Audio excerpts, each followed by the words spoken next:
All right, we have a 10 hard. Remember, it is 45 seconds on, 15 seconds off. If you need to extend that break time, that rest time just a little bit, or if you even need to only do 40 seconds on and then 20 seconds rest, that's fine. Your goal here is to get that heart rate up.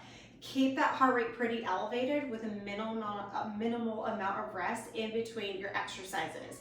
Any of these you can make a little bit easier or modify. So I try to give some options, and if you guys ever need some other options, you just have to message me. All right, so first we're gonna start with jumping jacks. So this is a modified jumping jack. You're stepping 1 foot at a time, and you're extending those arms up overhead. The mistake that people make with jumping jacks is they narrow up their elbows, they bend them, and they're right here within that jumping jack. Whether you are advanced or beginner, you want long arms reaching, okay? So jumping jack, all the way up overhead, not like this, which is what a lot of people do, okay? So extend those arms long, and then if you're doing modified, it's here, like that. Okay, so there's your jumping jack. Standing crossbody crunch. So you're gonna go right leg to left elbow. Now these, because you're doing one side at a time, make sure you switch about halfway, or you can alternate like this too. So I'll show you both. So here's your standing crossbody crunch. Really exhale and use those abdominals to pull the elbow towards your knee. And that's what the other side looks like. Okay, or you can go, which is fine too. Either one of those works great. All right, standing body weight squat. Just take it low, take it up, take it low, take it up. Now you're trying to do it quickly, so it's a quick body weight squat. You have a squat tuck jump. These are very challenging.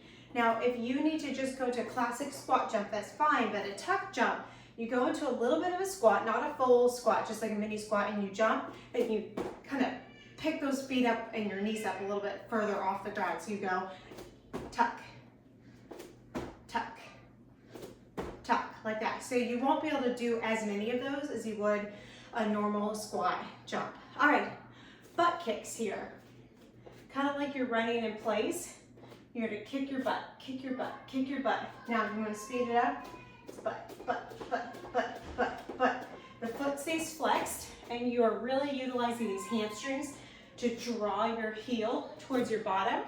What I don't want to see is this, okay? That's a high knee. You want a butt kick, so you want to keep those knees pointing towards the floor and not going in front of you like that for your butt kicks. Arm raise with a reverse kick here. So you're gonna reach those arms up, reach the leg back, reach the arms up, reach leg back. So you're gonna alternate legs. So it's lift and reach, lift, lift, lift, lift, lift, lift. So you still wanna keep those shoulders down away from those ears. You're reaching long with those arms, zipping from the pubic bone to the belly button up to the rib cage. So you wanna make sure you're bringing those ribs in. You're scooping up and in for those exercises. All right, wall push-up with a twist. So this is a new one for you guys. So find a wall, step those feet back, come up onto your tiptoes. You're gonna do your nose to the wall, push away. You're gonna drag your elbow behind you and twist over to the side. Wall, twist, wall, twist. If you've done a rolling plank, this is exactly like a rolling plank, except for it's in a push-up position. Squeeze. So you're pulling your shoulder blade in towards your spine, like that. That is your wall push-up with a twist, okay? So you get some really good upper back arm workouts in that too. All right, classic mountain climbers. Come down to the floor, come into a plank position, draw your knee into your chest, switch your feet, switch your feet, switch your feet. Now you can stay here at this rate, or you can step and place your foot down if you need to, or advanced version is quick, quick, quick, quick, quick, quick, quick, quick.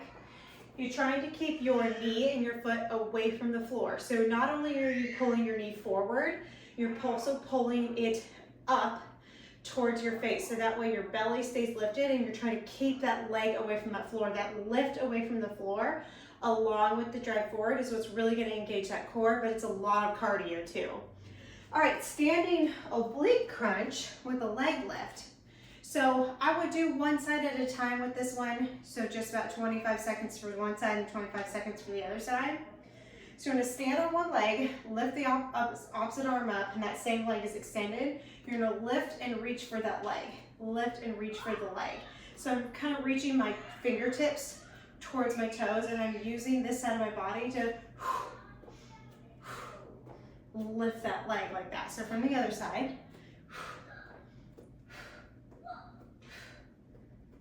And if you like those, you can always do those for 45 seconds on one side and then 45 seconds on the other side, and just do a little bit more or skip a different exercise.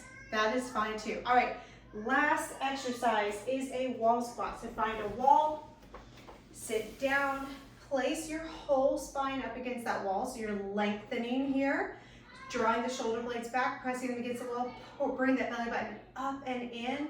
Now the lower you go, the more challenging this is gonna be, okay? But you're looking for about a 90-degree angle through the knees, okay? You just hold it here. If you wanna add on, make it a little bit more challenging, lift those arms up and hold for 45 seconds. All right, you have your 10 hard. Stop this and do all of them. Or maybe you just stopped it and did it as you went along. But no matter what, you're doing great. I can't wait to hear from you.